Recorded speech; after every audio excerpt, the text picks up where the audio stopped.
14. Deep in the darkest parts of the Barrow, on an ancient altar, sat a skull as old as the world. Its eye sockets were pits of primal darkness. Along the wall, braziers glowed with emerald flame. It was enough light for the Barrow rat to see by as it sniffed for bugs and grubs among the ancient refuse that littered the floor. A low hum, lower than human hearing, rose, and the rat twitched. The braziers along the walls erupted into gouts of green flame, and the rat squealed in terror as the hum became the grinding of bones. Pinpricks of murky green light came alive in the empty eye sockets of the skull, and the Barrow King wakened from his slumber. His energy reserves remained low. It was too early. His mind reached out, seeking the source of his revival. Something is different. If anyone else had been there to hear his telepathic voice, a fear unlike any known since the primal days of the world would have gripped them. Few could hear the voice, but all life in the Barrow could sense a change had come. The skull floated off the altar, and darkness spread from it, forming an ethereal body made of solid smoke. The Barrow King had returned to the world of the living. A tendril of energy erupted from the gaping maw of the skull and enveloped the Barrow rat. The rat spasmed and opened its mouth to shriek in horror, but no sound came out. Instead, pulses of light flowed up the tendril from the rat's body and into the mouth of the Barrow King. The Barrow rat's drained and desiccated corpse collapsed. Foul-tasting beast, the Barrow King said as he sat on a throne behind the altar. Why have I awakened? The glowing eyes of the Barrow King winked out as the ancient fiend concentrated and looked inward. The Barrow King extended his perception outward through the passageways and rooms of the Barrow.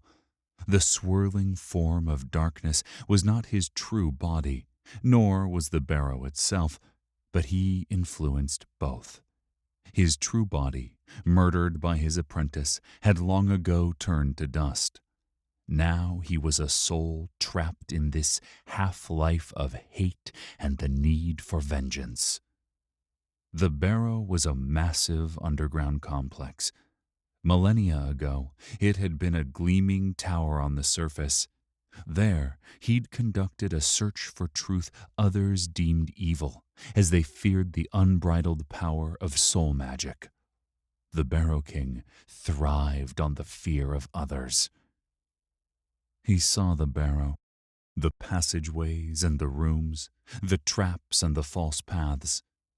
As his awareness wormed through his surrogate body, his mind noticed bright pools of energy. Life,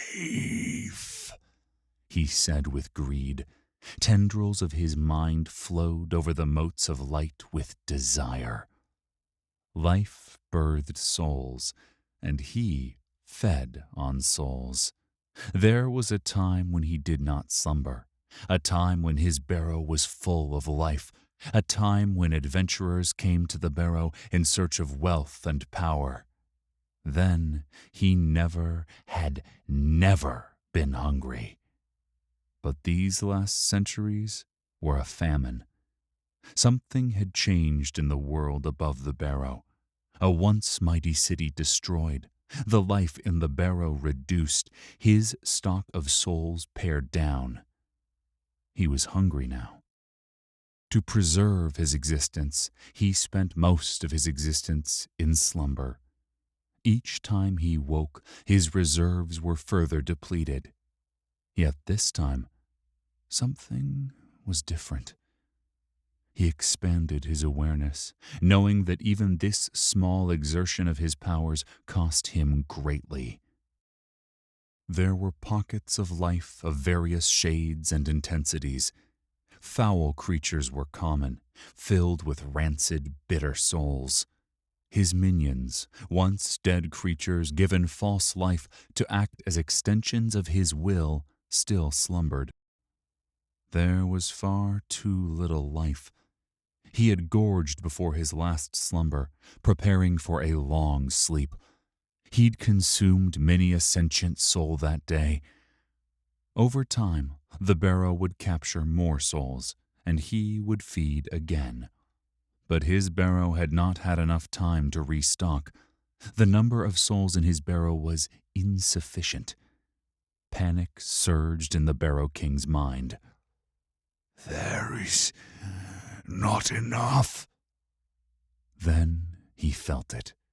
Towards the edge of his being, in a small part of himself long abandoned, a light stronger than any since the ancient days.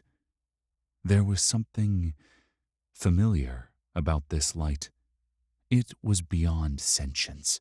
His mind touched the edges of it, a nexus of potentiality unlike anything he'd felt since... In a flash, his betrayal came back to him. The hidden power brought to bear against him that day was like nothing experienced before or since, and he knew what had become trapped by his web.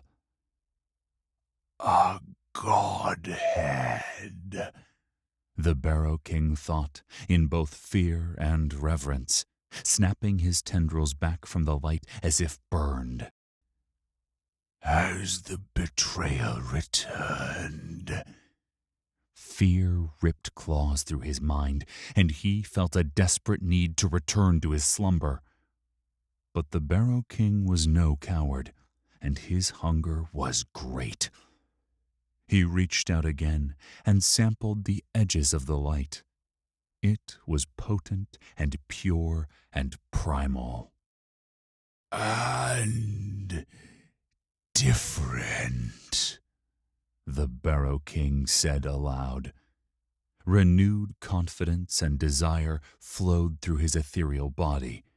He poured more of his stored energy into the tendrils and reached out to touch the light. The tendrils melted in the glory of the light, but the Barrow King was now certain that this was not the betrayer returned. He needed to know more. He gazed upon the corpse of the dead rat, and an idea formed in the revenant's mind. He stretched his will into the barrow and found another barrow rat close to the Godhead. He pushed a small amount of power into the rat and possessed its small mind. The rat found the light of the Godhead locked in a cave with no entrance and no exit. How did it get there? The Barrow King wondered. He spent too much energy opening a small crevasse in the side of this mystery room, and his scout entered. It was an El-Edrine. A high elf? The Barrow King said, bewildered. That race had left Corin millennia ago. His scout gazed upon the elf. He was face down and damaged. The Barrow King extended his analyze skill through his surrogate and read the newcomer. The elf suffered from several broken bones and a paralysis debuff as if he'd fallen a great height. That made no sense. The cave ceiling was only a dozen feet above the man's prone form. The elf was also a paltry level 1 and had 0 experience. How had it come to be there? Why was it here? The Barrow King ordered his scout forward. He needed a closer examination. The man was aware of his scout, but was unable to move, despite the twitching of his finger near the dagger at his belt. There was time. The Barrow King poured more of his dwindling power into the rat, and there it was. The Godhead. The blaze of energy it put off flowed through the rat's eyes. The Godhead was undetectable to those ignorant to its presence or its purpose, yet the Barrow King had felt one's touch before. The Barrow King imagined himself filled with the divine power of the Godhead. He would never be hungry again. The vast potential contained in this mote of creation surged through his poisoned mind. A vast army of the dead rose and marched in front of him, the foul energies leaking from them drawing clouds across the sky. Astride a skeletal dragon, the Barrow King moved across the land. An army of the dead rose in the ruined city to the south. Ancient corpses that lay where they'd fallen in battle centuries before stumbled to their feet, weapons held aloft in worship of their new god. They marched through the villages that still dotted the hills and valleys around the dead city, pillaging and adding more to their numbers. Then he turned his forces towards the mountain kingdom of the dwarves and plundered it for weapons, wealth, and warriors. With each conquest, his army would grow, for the dead served only him. His army laid waste to all the lands of Corin. Then he would turn the dead gazes of his million-strong army against the shining city itself and lay the betrayer low. The Barrow King pulled himself from his foretelling and looked at the man. He was weak. The Godhead would be easy to take. A plan formed in the Barrow King's mind. He would draw this adventurer further into the Barrow, kill him, and absorb him body and soul. The Godhead would be his. He would be reborn and remade and have his vengeance. The elf stabbed up with his dagger, killing the rat. The Barrow King's scout died, and the view of the man blinked out. No matter. The greed of mortals was their great weakness. The Barrow King let flow a twinge of mana, and gifts appeared. A small chest containing tools to survive his barrow. It was an irresistible invitation that would inexorably lead the elf deep into the barrow. Exhausted, the Barrow King withdrew most of his tendrils.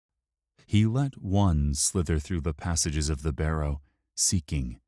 He needed power to challenge the man with the Godhead. It was time to feed.